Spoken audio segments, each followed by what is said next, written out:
Assalamualaikum warahmatullahi wabarakatuh. Waalaikumsalam. Waalaikumsalam warahmatullahi wabarakatuh. Baik, sebelumnya yang kami hormati Ibu Dwi Reski Anandari Sulaiman, SPSI, MSI, selaku dosen mata kuliah Psikologi Pendidikan.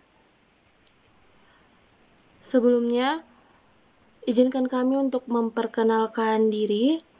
Saya Wahyuni Etsa Safira dengan NIM 2202095020074.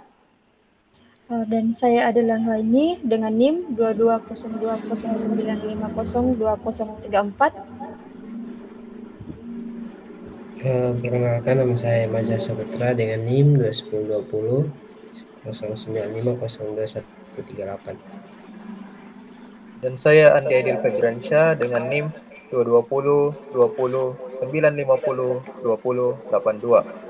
Perkenalkan, nama saya Muhyisir Kamil dengan NIM 210209501048. Kami dari Kelompok 1. Kelompok 1 Pasti A.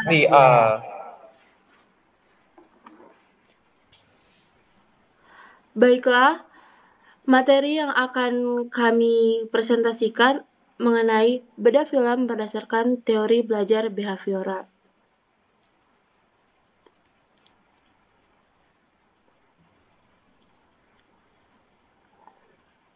Langsung next.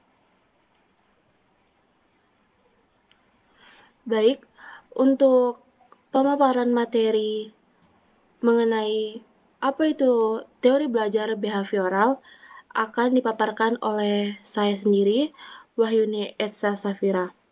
Nah, teori belajar behavioral menekankan peran lingkungan eksternal dalam membentuk perilaku individu. Ini melibatkan konsep penguatan positif dan negatif, hukuman, dan pembentukan perilaku melalui rangsangan eksternal. Nah, teori perilaku atau tadi behavioral theory itu adalah pendekatan dalam psikologi dan ilmu sosial yang memfokuskan pada perilaku manusia sebagai hasil dari pembelajaran dan interaksi dengan lingkungan mereka. Nah, teori ini menekankan bahwa perilaku manusia dapat dipahami, dijelaskan, dan bahkan diprediksi melalui studi tentang bagaimana individu belajar dari pengalaman mereka. Jadi itulah tadi apa yang dimaksud dengan teori belajar behavioral. Nah, untuk materi selanjutnya,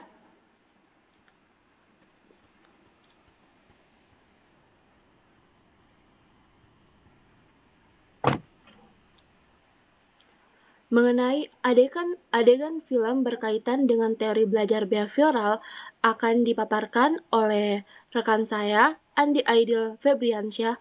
Kepadanya dipersilahkan. Baik, adegan film yang berkaitan dengan teori belajar behavioral. Yang pertama itu penguatan positif dan negatif. Nah, pada adegan dalam film yang mencerminkan penguatan positif adalah ketika Coach Carter ini memberikan pujian dan pengakuan kepada para pemain yang melakukan hal-hal yang diinginkan, berhasil shoot, berhasil menang, dan yang terpenting saat mereka berhasil menaikkan nilai mereka. Lalu untuk penguatan negatif, kita bisa lihat ketika Coach Carter sendiri mengunci gedung olahraga agar karena pemain-pemain melanggar kontrak karena nilai mereka tidak mencapai pada kontrak tersebut. Oke, yang kedua, hukuman dan konsekuensi. Coach Carter memperlakukan hukuman terhadap pemain yang melanggar peraturan, seperti kalau ada yang terlambat disuruh lari, ada yang membantah disuruh push up berapa ratus kali. Lalu C, bagian ketiga, pembentukan perilaku melalui latihan. Adegan latihan intensif itu mencerminkan prinsip tersebut. Prinsip teori bahwa perilaku dapat dibentuk melalui latihan dan pengalaman. Para pemain ini belajar disiplin dengan melalui peraturan-peraturan yang diberikan, kerja keras melalui latihan-latihan yang diberikan, dan kerjasama tim melalui hukuman bersama. Yang selanjutnya itu perubahan perilaku. Selama perjalanan film, para pemain mengalami perubahan perilaku yang signifikan. Dari yang nakal ke jadi yang baik. Mereka itu kayak tidak peduli dengan pendidikannya, jadi mulai lebih serius dengan belajar, dan sampai masuk kuliah. Melalui pelatihan-pelatihan yang diberikan Coach Carter, ya mereka jadi lebih pintar, lebih bertanggung jawab, dan fokus pada pelajarannya.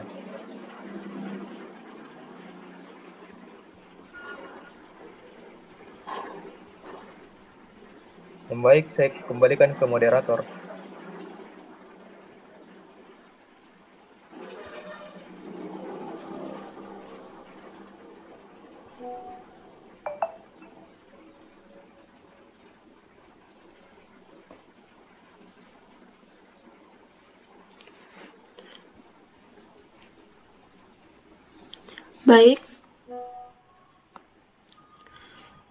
Baik, itulah tadi pemaparan materi dari Andi Aidil Febriansyah. Semoga dapat dipahami. Untuk materi selanjutnya mengenai perspektif teori belajar behavioral terhadap adegan yang terdapat di dalam film call center akan dipaparkan oleh Adelia Anggraini. Kepadanya dipersilahkan. Baik, terima kasih atas kesempatan yang telah diberikan kepada saya.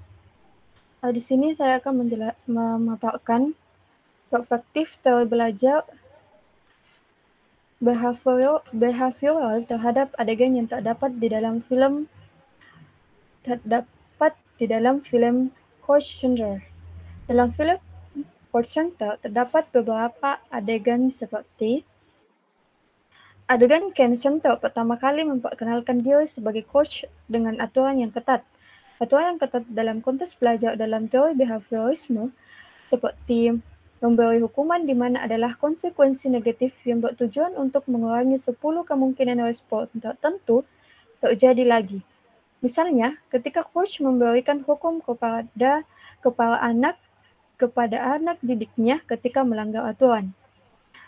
Kedua, adegan para siswa belajar dari kesalahan saat dipertandingkan maupun kesalahan terhadap coach belajar dari kesalahan memiliki peran yang penting dalam proses pembelajarannya. Maksudnya, siswa belajar dari kesalahan sebelumnya sehingga tidak melakukan kesalahan itu berulang kali atau di kemudian hari. Seperti pengulangan respon yang benar dalam sudut pandang behaviorisme setelah individu memahami kesalahan yang mereka buat dan menghindarinya di kemudian hari. Mereka cenderung mempraktikkan respon yang benar secara berulang-ulang. Baik, itulah pemaparan dari saya. Saya kembalikan kepada moderator. Sekian dan terima kasih.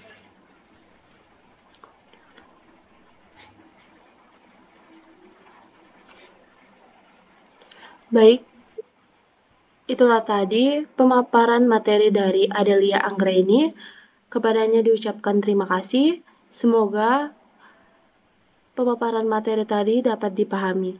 Untuk materi selanjutnya akan dipaparkan oleh Muhammad Yasir Kamil. Kepadanya dipersilahkan. Baiklah, saya akan melanjutkan materi tentang behaviorisme. Sebelumnya, terima kasih kepada moderator yang telah memberikan saya waktu untuk menjelaskan apa itu behaviorisme. Apa itu behaviorisme? Teori belajar behaviorisme merupakan teori psikologi yang materi kajiannya adalah perilaku yang tidak berhubungan dengan kesadaran atau struktur mental. Teori ini adalah salah satu cabang ilmu pengetahuan alam yang bersifat eksperimental dan teori yang mempelajari perilaku manusia. Teori ini berfokus pada peran dari belajar dalam menjelaskan tingkah laku manusia yang terjadi melalui rangsangan atau stimulus yang menimbulkan hubungan perilaku yang reaktif dan atau respon. Ya, demikianlah presentasi dari saya. Saya kembalikan ke moderator. Itulah tadi pemaparan materi mengenai apa itu behaviorisme oleh Muhammad Yasir Kamil. Kepadanya diucapkan terima kasih.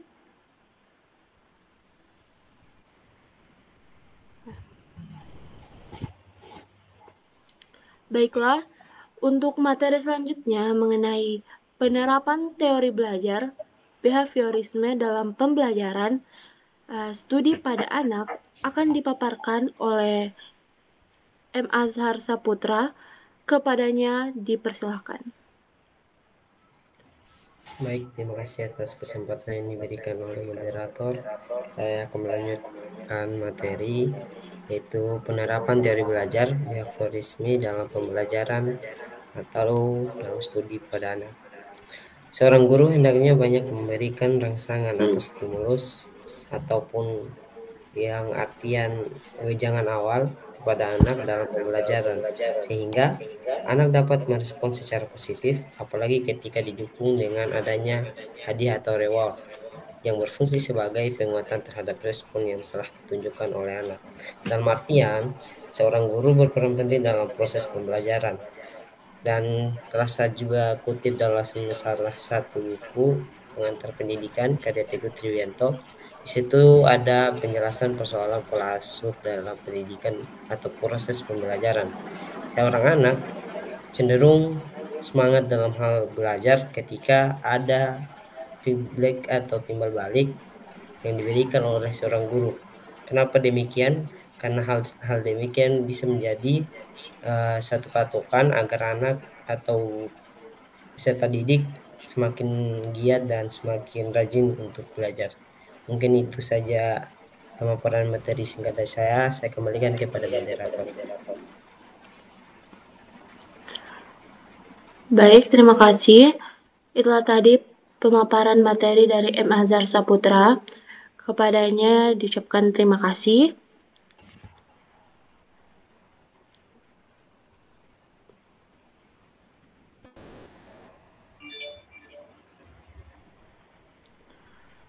Baiklah,